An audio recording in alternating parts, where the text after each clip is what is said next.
Good morning. I'm Mark Keene from Keene Engineering, and I'm up here on one of my own personal vacations. But I wanted to show you what I typically take up on my trips. I bring quite a few different tools, but I have very specific things I enjoy to use. Number one, I love a number one shovel. This is really helpful. It's smaller, compact, makes a nice walking stick, and I find that with this smaller head, I'm able to dig as much or more material than I can with the number two because it gets in between rocks and stuff. I love a good rock pick. I actually like this really long one. I think it's called an DP36 FER, and it's really nice. It's got like a super magnet on the end here. It's long enough I want to use it as a walking stick, but yet it's long enough that I can really dig hard. So I really enjoy the size of it. Next tool I like to use is it's an East Wing rock pick. This is also an American-made rock pick. Probably one of the best picks in the world. They're not the cheapest date, but they'll last you. This one's literally decades old. My brother and I have been sharing it for years, and it's got a point and a flat. So this is a great digging tool. I use sometimes two different shovels. I have what we call is our one of our hand trowels here, and it's got the little stainless steel digging tip so you can dig into cracks and crevices. It's got a nice shovel. It's got a nice long handle so you get a good grip on it. And this is basically the same thing, but we cut the tip off so that we can use it with metal detectors and other equipment. This is the magic finger. This is probably the most important tool I like to use. You can make it wider, you can make it narrower, but this digs out cracks and crevices and bedrock and everything else like no other tool in the world. I'll literally walk a mile back if I forget this tool. It's that good of a tool. I also use my little Garrett carrot. This has been like the best little pinpointer. My brother and I have been using this one for a couple years now, and we found a lot of gold with these little things. I have another small little Keene crevice tool that we make. It does a nice job. It's got a flat edge on it, so it's good for digging out certain kinds of cracks. I have this one here, which is this is one of our crevice claws, and I really like this. It does a nice job digging in those nice narrow cracks. And that's kind of the sniping tools I'll use. I'll also have a pan, a sieve, and I use pretty much now just like 3-gallon buckets. Now that I'm not in my 20s, 40s, or 50s anymore, I can't carry a lot of heavy equipment. So I like to carry a small little 3-gallon bucket. I normally have one classifier sieve, but I left it down at the river yesterday, so I'll go get it today probably. And I like a pan, either the SP12 or the SP14 gold pan, but I don't carry a whole bunch of pans. I try to be somewhat minimalistic. And I always carry a Keene sniffer bottle, and it's really important. You guys all need to have a good knee pad. You know, my legs are just tore up, so I like to have a good knee pad because I'm usually on my hands and knees and I'm digging out cracks and crevices, so really important. I like to have like a medium grade type work glove. Very, very helpful. Love it. So that's kind of my basic sniping tools. Now, when it comes to the metal detector, I think both my brother's and my personal favorite it's been the Mine Labs. I've used the Mine Lab 1000s. I've used the 7000s, the 6000. I love them all.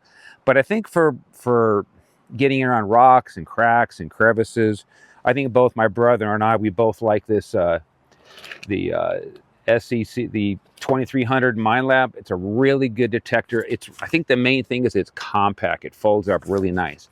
I can put that in a pack and it doesn't occupy any space. Plus the smaller head is nice for getting again in between cracks and crevices, and it's really easy to use. It's really a powerful machine. Now I'm going to show you the next set of tools that I'm going to use, and I'll probably do a conversion. So I've already scoped out the river. We've done a little sluicing. I wasn't even using this sluice. I was using a French sluice. But I'm going to probably, because we are in such a big, large, wide river, I tend to like, and the water's a little cold too. It's here, it's fall, it's in October. So the water's probably in its low 50s, something like that. So I'm trying to stay out of the water a little bit. So I'm going to probably dismantle this sluice box and I'm going to convert it into a Mini Max. It's a real simple, easy conversion. I'll show you that in just a minute. But again, back to having the right tools is everything. I got the right picks. I've got the right digging tools. I got my Mine Lab detector. I got my Garrett carrot. I've got the knee pads. I've got my Mini Max conversion kit. I have my A52S sluice box, which is hands down the baddest, meanest sluice box in the world. I mean, this thing is so versatile. I can use it as a conventional sluice for low water. If I'm in fast water, I leave it set up like this. And I can literally pound probably over a yard an hour. You can process so much material with this sluice. And you see a lot of hoopla on different videos and stuff. I'm sorry, this thing does a better job on fine gold recovery than any sluice in the world. And I see a lot of things on these new rubber riffles, and they all have their place in a small place. But I love the idea of having a conventional mix of carpet, expanded metal, and a rubber mat. Mix everything up a little bit. That gives you your best recovery. And also, when you're running in a more traditional, conventional sluice box, having that Hungarian riffle with the carpets and things like that, it gives you there's a very, what's the term? It's a big forgiving factor. This sluice box is very forgiving. You can make mistakes and you're still not going to blow the gold out. If you make a mistake with any of these other types of rubber mats and stuff, you're just going to blow the gold out. All right, guys, so this is our A52S sluice. This is by far the most popular sluice in the world. It has the best recovery. It is the most versatile sluice box. It works in both super high-speed water and real low-speed water, and it's the most versatile. When I mean versatile, you can convert this sluice box into a mini-max conversion. You can convert it into a bigger high banker. You can convert it into a trommel. I mean, honestly, this thing is just a mean-ass sluice. And I was out using one yesterday with a couple friends of mine who are up here, and we found some good gold with it. I didn't videotape it. But we found some nice gold and I had a good time. So I'm going to show you how I do the conversion. So real quickly, I'm going to take the sluice. I'm going to set my legs up first.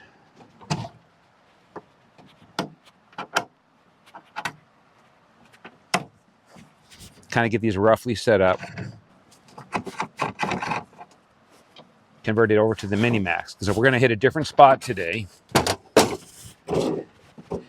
And when we hit the different spot, the water's really slow. See, yesterday we were at a smaller creek.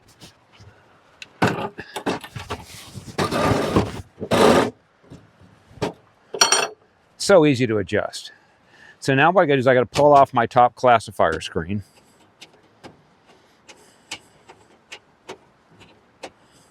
And again, the top classifier screen is used if you're running in like fast water conditions.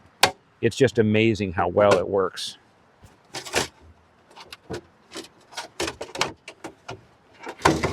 Okay, so I got that off. All right, so now I'm going to remove my flare.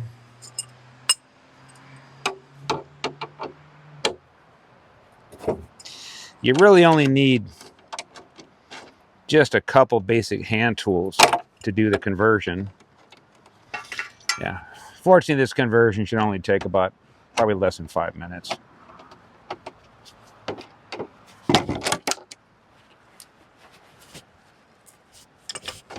So I removed the flare, and you'll find what's really cool here. We run like a black rubber rib matting, and what happens is it doesn't really hold on to the gold that great.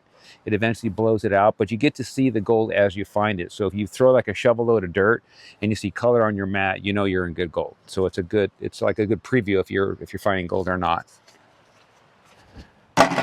We've got another piece of the black mat here again, which helps slow the material down so the riffle can capture it. In fact, while I'm showing you this view here, we've got the black rib matting. We've got a piece of like a green ribbed carpet with like a little bit larger than normal expanded metal. And we found this works amazing on like the real like microscopic, flat, flaky gold, and a lot of the big black sand gets stuck in here. Here we've got our miracle mat, which is a really good job on that super, super fine flower gold. And then back here, we run a traditional Hungarian riffle with some of the green carpet and the expanded metal. And the combination of this is just the bomb for catching fine gold. I mean, again, this box can handle like up to a yard an hour, maybe a little more, but I love we use a variety of different riffle designs. So I'm just finishing up tightening up the bolts here. Fortunately, you don't need a lot of tools. I just need a Phillips head screwdriver to put it back together. All right, we're good. Oops, looks like I missed one.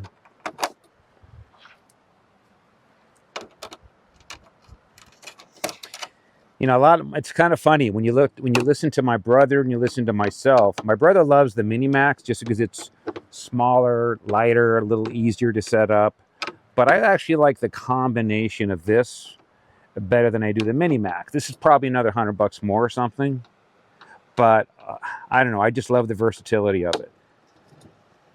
But again, you know, the Mini Max, it's hard to explain why it works so well. I mean, obviously the main reason is that it does all the classification, and you don't really have to get wet. You just take unclassified material, you feed it in here, and it's just such a piece of cake to use. And you can just drop, just like the Mini Max, you drop these little locks in, and you adjust your height by adjusting your rod here. So I usually run it about there, depending on the kind of material. So now I've got actually 3 different screens. I've got a traditional, this is like a quarter mesh woven wire material. This works really good in a clay-like material, works really good in like a more of a fine gold material, but that's kind of the specialty application for that.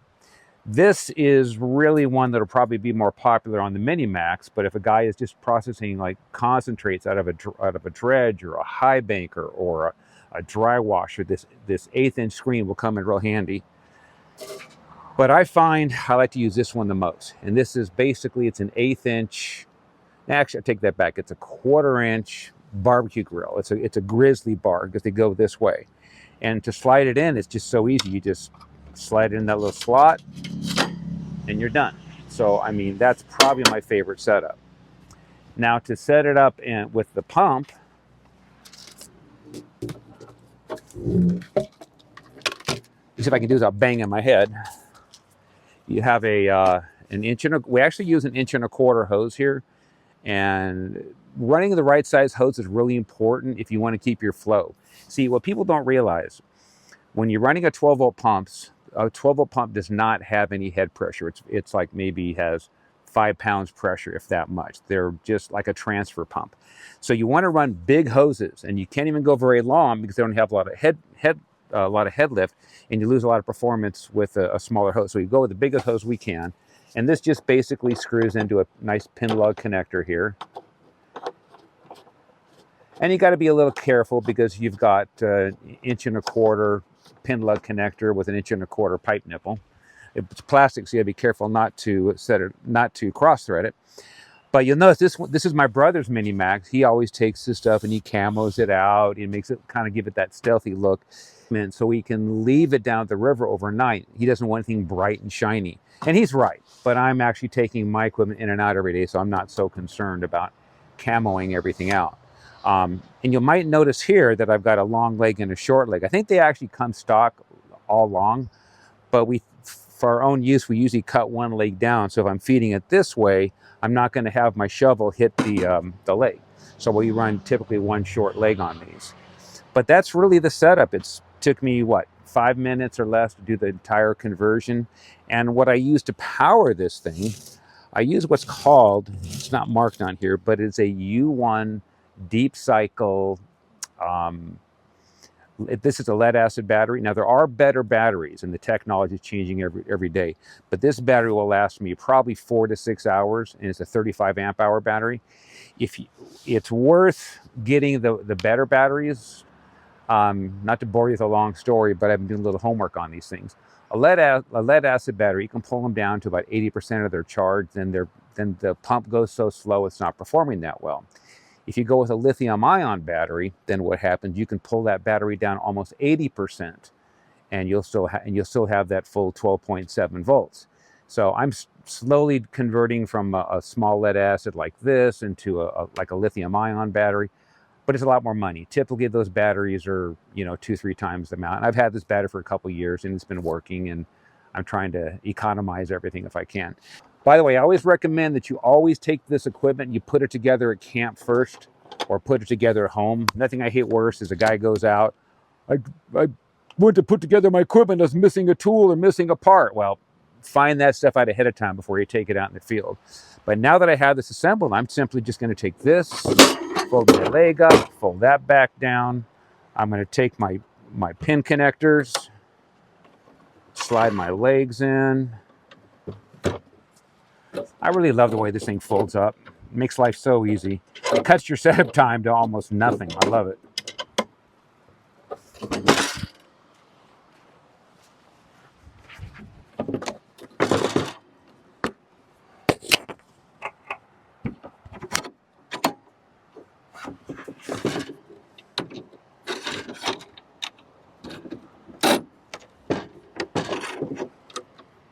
And by the way, you do have to be a little careful with these wing bolts that we have on the outside. We actually have to make these things. They're kind of expensive, like, I don't know, $4 a piece or something. So try not to lose them. I always make a point of snugging them up. So now I've got a nice little compact package right here. And this thing probably doesn't weigh over, you know, probably 25 pounds or so. So I'm going to carry that to the river and my battery and my tools in a couple trips. And I'll show you how it works. All right, so to set this thing up, it doesn't matter what kind of terrain you're on, doesn't matter, it's just super easy to set up. So I just bring this up, get my legs pivoted up.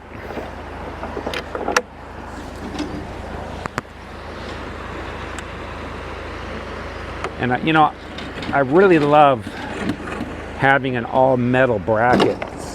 There's a lot of people out there making stuff kind of close to what we do, but nothing works like what we do. I mean, this just works so nice. It's so fast and easy to set up. You also want to be careful when you set it up. It's always a good idea to keep everything as low to the ground as you can. See, if you have it lifted up, but look how easy it is to adjust that thing. It's just disgustingly simple.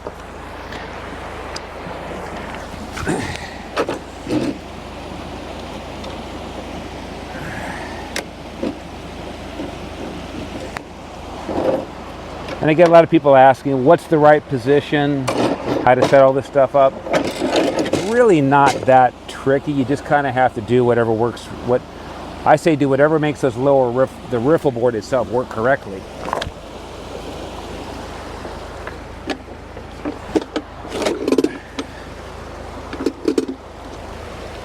When you're adjusting your sluice box, it's not that tricky. You just have to kind of look at a couple factors. Number one, what kind of riffle board do you have? Is it a high-speed riffle? Is it a low-speed riffle? This one happens to be kind of a low-medium speed riffle in its current configuration. I've got a ball valve here so I can actually control my water flow. Break that loose. These are always tight when they haven't been used in a couple of weeks. Okay, that one's good. That one's good. Okay, get that set. So anyways, on adjusting the sluice box, I usually like to have probably about, let's say a 1/2 inch to 1 inch per foot. So that means if you have a 3-inch box, if you have let's say a 3-foot long box, you're going to have probably about a 3-inch to a 2-inch drop on the sluice. And that's what I have here. But you don't really know until you fire it up and get it running. What do you think, Teddy? What do you think? All right, so I'm going to plug it in, see if I have it adjusted correctly. It's always easier to adjust when you're plugged in, because then you can get your side-to-side pitch correctly.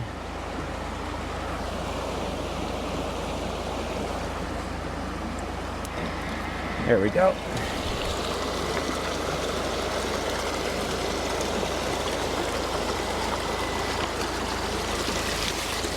So I'm going to drop this side a little bit. Pretty damn close. I think that's not a bad little position right here. Okay. All right. So I've got it kind of dialed in, maybe a little flat, but I'm going to go dig up some material and see how it works. A super happy camper. Did a little mountain biking, variety of different things while I'm up here, but I just love it being up here. So anyways, next tool I'm going to use is my KCT hand trowel. Love these, they dig good, plus you got that stainless steel digging tool in the back end. Very cool digging tool. I've kind of magic fingered some of the material out of here already. I've raked a lot of my big rocks out. But the cool thing is with the Mini Max, you know, I don't have to bother to classify. If you don't have to classify your material, it is such a game changer. You know, it just makes things so fast and efficient. If you only have to handle the material once, which is nice. Now I haven't run any material through my Mini Max yet, so I'm going to go fire it up in a second. I'm going to process this bucket. Now I have done some sampling right by the spot, and pretty much every single pan I put, I didn't find a lot, but I found some color in each one. So I really, I'm pretty optimistic we'll find a little bit something here. You don't know till you try. But it looks like it might get good down there. The lower I go, the better it might get.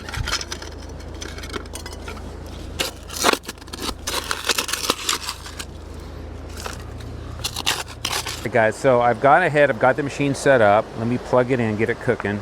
Now, normally, when I would run this machine, I would not fire it up if I had material in the box, because that first surge of material going through the box could cause you to lose a little gold. So you want to run it. There we go, locked in. Let's see. A little bit of fine tuning before I get the box running material.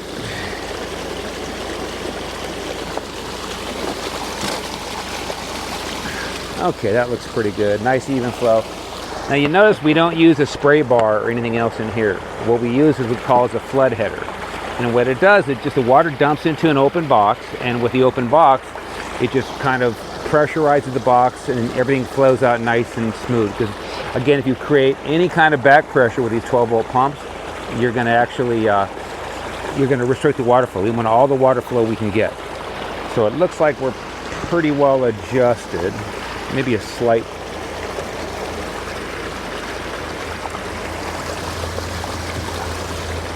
I love that lower sluice. All right, so you can feed it one or two ways. You can feed it with a conventional hand trowel, and you don't have to classify or anything. You can just let all your rocks and gravel, and you want the stuff to build up here.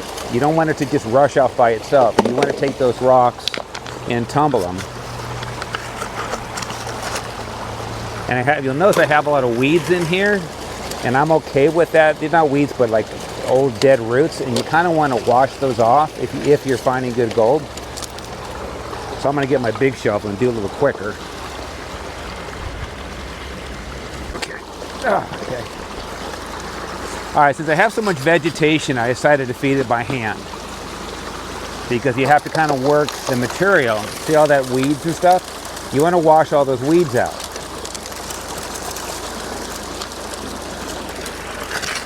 So I'm going to sit here and just hand feed it. Teddy, I hope you're having fun. Okay. I always make sure I'm not throwing any nuggets off, because, I mean, trust me, if you caught a big nugget, you're going to see it quickly. The nugget's going to jump out on here. Nothing yet, I don't see. But again, I'm washing all these weeds. You know, one thing I really love is that it's so damn quiet. You know, you don't bring a lot of attention to yourself. You kind of maintain a nice low profile. You don't have people coming around asking questions, you know. So that's one of the things I always love about the Mini Max system. But again, I like this sluice box here. It's just because, you know, if I wanted to have if I have just one piece of equipment, I would have this sluice box, this conversion kit, and if I want to take it to the next level, there's a lot of room to expand upon. So I really like all this stuff.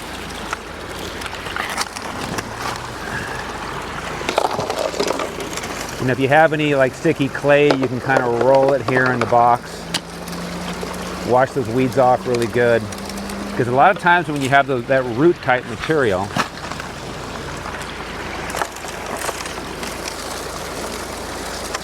But I like the way it's set. I'm watching my lower box work.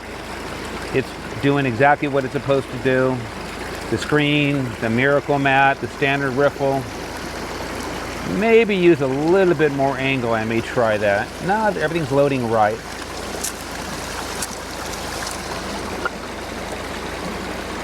Okay, let's keep going.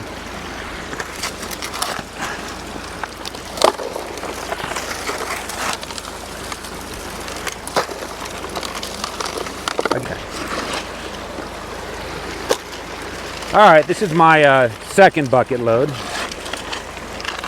I think I saw a little bit of fine gold inside the box, but I can't be sure. See, the mat's so steep up here, it won't hold the gold for really long. Okay.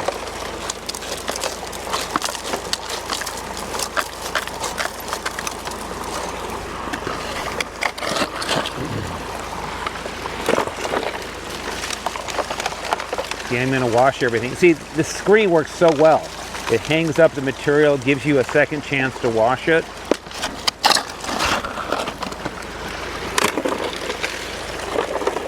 Especially when you have that weed type material. If you have clean gravel, you go through it much quicker, but this is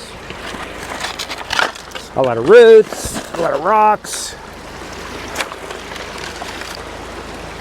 All right, guys, so I'm gonna do a cleanup.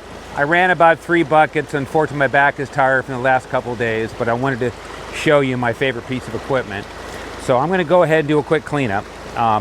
First thing I'm gonna do is, you wanna help, Teddy? You wanna help? I'm gonna take my rear classifier screen, clear all the weeds out of it.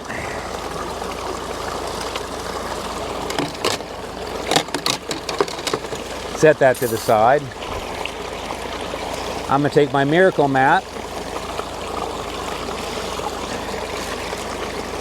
and by the way, I do see some gold in here with some fine gold. I know you can't see it from there, but I see it.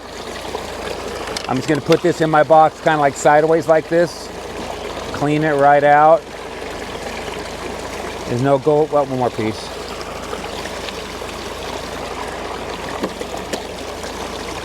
Doesn't want to let go. That's kind of cool. All right.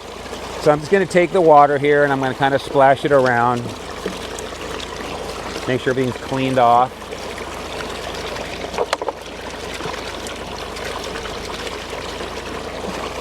Okay, that's good. Okay. Oh, I see. Okay, guys, I do see some fine gold in here. Shit. I hope that's gold. Okay.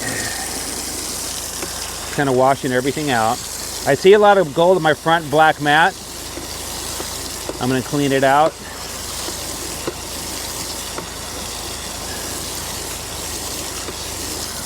Clean out the legs, the hopper. It's handy having a 12-volt pump. Okay. So just to make things easier, I'm going to raise the box up.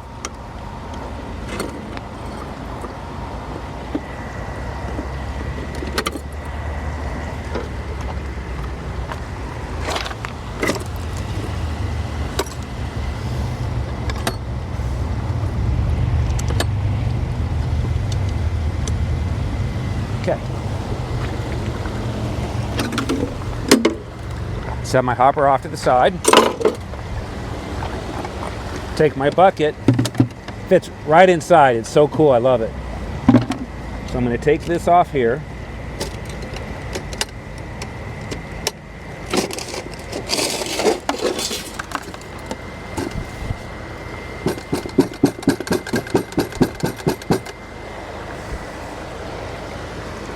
Okay.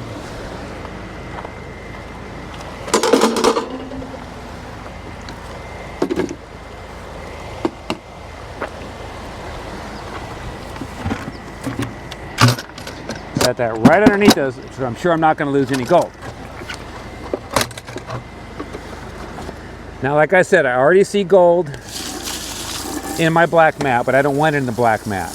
I want to get it in the sluice and in the carpet.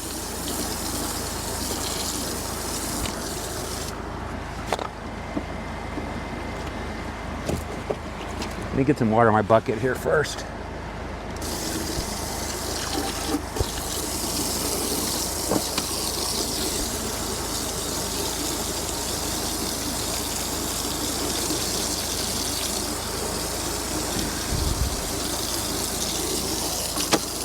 Okay, so that's clean. Here's my miracle mat, and I did see one little piece of flower gold in there, so that's cool.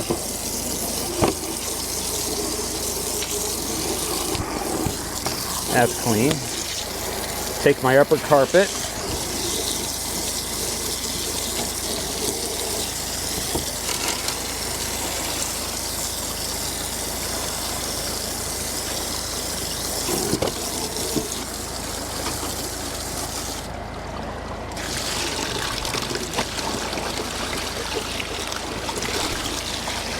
You know, the pump's really handy.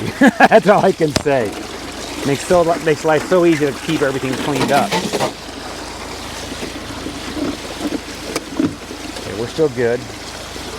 All right, I think that's about it.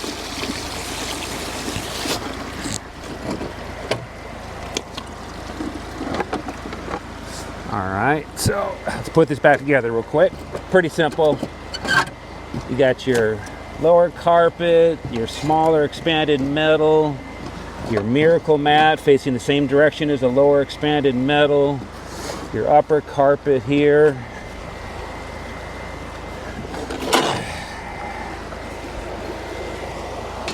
Slide your riffle back. And I love these latches, you know. So many people are buying these import boxes and they're garbage. These things are just bad to the bone, rock solid. So I'm going to fold this up. Again, the pump's pretty cool.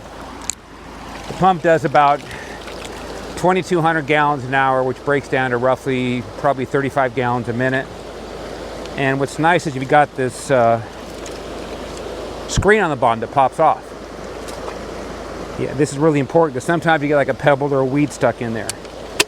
So that just snaps back on. All right. Okay, let's see what we got.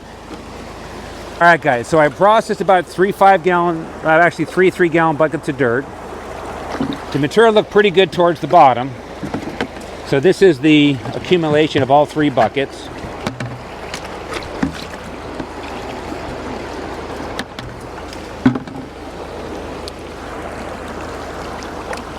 And a lot of guys feel it's important to pan over another pan, but I've been doing this for so long, I have a lot of confidence in my own panning, so I don't stress on the little shit. A lot of circular motion, plenty of water. Neil, you having fun? They have to be in the way. Get out of the way, man.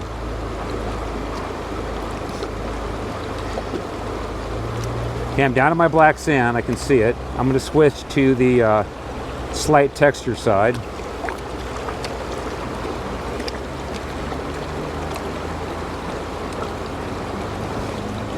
Oh shit! So I don't see any decent sized pieces, but there's a lot of fine gold in here.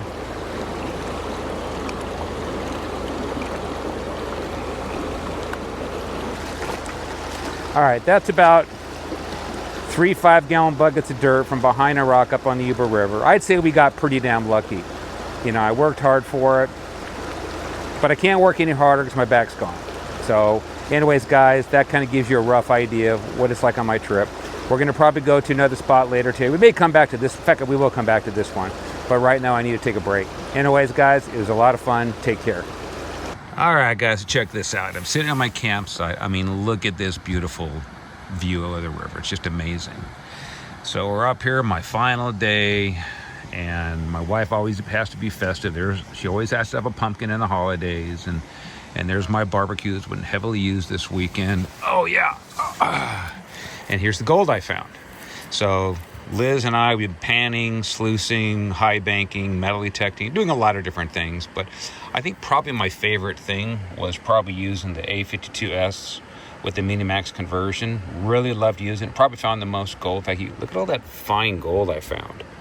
You know, that's kind of cool. I was pretty happy with that. But, you know, we've been up here camping. Here's my nice camper. I got my bikes. I got my surfboards on the back. Again, these vacations are not all about the mining. It's about, look at that beauty. It's just amazing. You know, I sit out here in the afternoons when my back is tired, and I'm tired. It happens a lot now that I'm a little older. You know, in fact, getting quite a bit older. But I'm still just in awe of the raw beauty of nature up here. Anyways, I hope you enjoyed this, because God knows I certainly did, and I'm not quite done yet. All right, bye. Okay, Ted, you want to get the stick? Yeah, that's my boy. All right, ready? 1, 2. Okay, watch where it lands.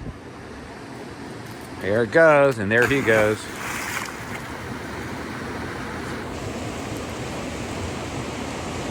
And he's jamming across the river. There's my boy.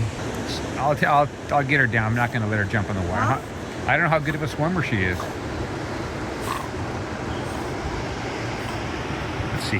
He's going to get out here. I can take her down there, see if I can get her to get wet. It's a beautiful day too. God, it's gorgeous, isn't it? Yeah. Well, guys, my trip to Downeyville is winding down, and it was so much fun. I mean, I just had a ball. I mean, look at this beauty. You just don't see this anywhere. You know, it's so calm and quiet and majestic. My dogs have been having a blast. My wife's having fun. I've been having fun. You know, we probably spent about 4 or 5 days off and on mining. And I did some mountain biking and a lot of hiking around. Just what an amazing trip. You know, people don't realize when you get up in these Northern California rivers and stuff, they're just drop dead gorgeous. Love it.